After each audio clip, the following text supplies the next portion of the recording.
Halo semuanya, kali ini kita bakal jalan-jalan bareng nih. Kita akan berkelana ke dua dunia yang bener-bener dibentuk cuma dari kekuatan kata-kata dan imajinasi. Coba deh, bayangin, apa sih bedanya puisi kuno yang mungkin kita dengar dari kakek nenek kita sama cerita fantasi epik yang penuh naga dan pahlawan super? Kelihatannya jauh banget kan? Satu kuno, satu modern. Tapi sebenarnya kalau kita bedah lebih dalam, keduanya itu lahir dari satu rahim yang sama. Apa itu? Ya, imajinasi kita sebagai manusia. Jadi, selama beberapa menit ke depan, kita bakal masuk ke dua arena penceritaan yang keren banget. Di satu sudut, ada dunia yang penuh aturan, super ketat soal rima dan baris. Di sudut lain, ada dunia yang bebas, lepas landas melampaui realita. Kira-kira mana ya yang lebih sakti? Yuk kita cari tahu bareng-bareng. Udah siap? Oke, perhentian pertama kita. Kita masuk ke dunia di mana setiap suku kata itu penting dan tiap baris punya misinya sendiri. Selamat datang di dunia puisi rakyat Indonesia. Jadi, apa sih puisi rakyat itu? Gampangnya gini, anggap aja ini kayak semacam DNA-nya sastra lisan kita. Ini bukan karya satu orang loh, tapi milik kita bersama, anonim. Aturannya itu ketat banget. Jumlah barisnya diatur, rimanya harus pas, bahkan jumlah suku kata per barisnya juga dihitung. Kenapa seribet itu? Nah, ini kuncinya. Zaman dulu kan belum banyak tulisan, jadi struktur yang ketat ini bikin puisinya gampang dihafal dan diwarisin dari mulut ke mulut.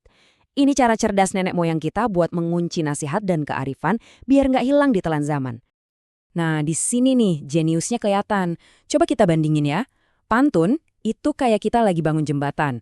Dua baris pertama, si sampiran, itu ibaratnya pondasinya, cuma buat pengantar mancing-mancing suasana. Baru deh, di dua baris terakhir, di bagian isi, kita nyebrang dan dapat pesannya. Keren kan? Sekarang bandingin sama gurindam. Wah, ini kayak petir. Cuma dua baris, celeb. Baris pertama itu sebab, baris kedua langsung akibatnya. To the point, efisien banget. Oke, aturannya ketat, strukturnya keren. Terus, buat apa sih seribet ini? Ternyata puisi-puisi ini bukan cuma soal keindahan kata loh, mereka punya peran yang super penting di masyarakat. Jadi, intinya gini, puisi rakyat itu bukan sekedar hiasan, ini tuh alat serbaguna. Bisa jadi cara orang tua ngasih nasihat ke anaknya biar nggak terkesan menggurui. Bisa jadi cara rakyat biasa buat nyindir penguasa secara halus dan aman. Bahkan bisa buat lucu-lucuan atau memulai permainan. Bayangin aja, ini tuh kayak kearifan yang dibungkus dalam rima yang catchy, yang gampang nempel di kepala.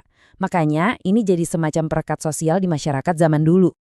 Oke, sekarang pegangan. Kita bakal lompat dari dunia yang penuh aturan ketat ke dunia di mana satu-satunya aturan adalah tidak ada aturan.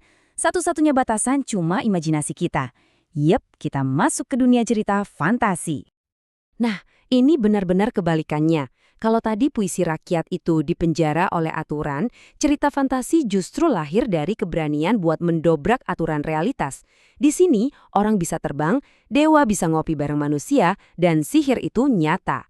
Ini bukan sekedar buat kabur dari kenyataan ya, ini lebih kayak playground raksasa buat pikiran kita. Tempat kita bisa bebas bertanya, gimana ya kalau? Tapi tunggu dulu. Walaupun dunianya sebebas itu, ternyata ceritanya sering banget ngikutin pola yang sama loh. Pola yang sebenarnya kita semua kenal. Coba deh pikirin, mau itu film superhero, dongeng, atau novel fantasi, semuanya kayak nanjak gunung yang sama. Ada awal di mana masalah muncul, terus ceritanya menanjak, makin tegang, sampai akhirnya di puncak alias klimaks. Dan setelah itu, turun lagi ke resolusi di mana masalahnya selesai. Nah, struktur simpel inilah yang bikin sebuah cerita itu rasanya klik dan memuaskan buat kita. Dan tentunya cerita itu nggak bakal jalan tanpa ada yang menggerakkan, yaitu karakternya. Yuk kita kenalan sama dua kekuatan utama yang jadi motor penggerak di setiap cerita. Jadi di hampir semua cerita, pasti ada dua kutub magnet ini. Ada protagonis, si jagoan yang kita dukung dan kita ikuti perjalanannya. Terus ada lawannya, si antagonis, yang tugasnya ya bikin masalah. Coba bayangin deh, tanpa si penjahat, si pahlawan bakal ngapain? Gak ada cerita kan? Justru si antagonis inilah yang jadi mesin yang mendorong si pahlawan buat jadi lebih hebat, buat keluar dari zona nyamannya. Dan pertarungan antara si baik dan si jahat ini nggak selamanya adu jotos atau adu sihir loh. Kadang pertempuran paling sengit itu terjadi lewat kata-kata. Disinilah senjata yang namanya sarkasme sering banget dipakai.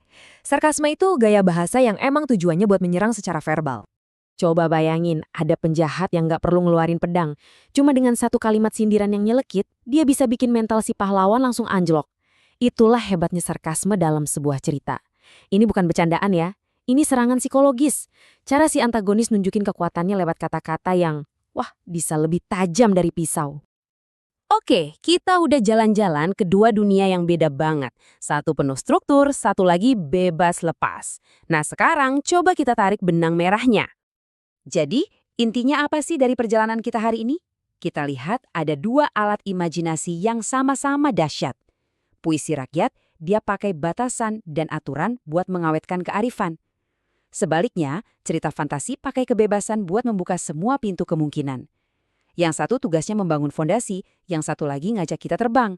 Beda cara, tapi tujuannya sama. Jadi alat yang kuat banget buat kita memahami dunia dan juga memahami diri kita sendiri.